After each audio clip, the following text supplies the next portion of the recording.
Hi everyone. I wanted to share how I stitch long seams when I make improv quilts. A little background. I have mostly made improv quilts where there is no pattern as such, and majority of the time I cut without a ruler.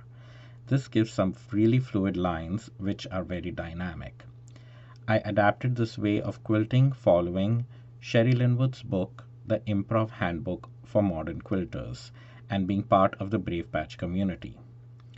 When one is not using a ruler, it is important to cut your seams to match so the final quilt lays flat.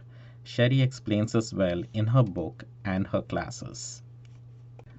The one trouble I had was when my quilt top became large and when my table was not big enough to hold the entire quilt. In these cases, when the quilt is on the design wall or on the floor, I use blue painter's tape to hold the seams together, making sure my quilt top will lay flat.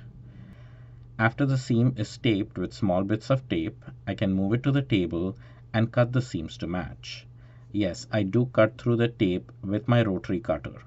Since I'm doing this only a few times when my quilt has reached a certain size, I haven't found any noticeable harm on my blade. Using the blue tape as a reference on both sides of the seam, I then mark the quilt 4 to 5 inches apart with a chalk. This is where I'll be pinning the seams together to make sure they line up. And don't forget to remove the blue tape.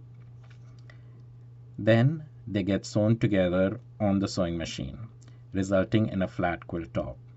Hope you give this a try and let me know if you have tried different ways of doing this. Bye.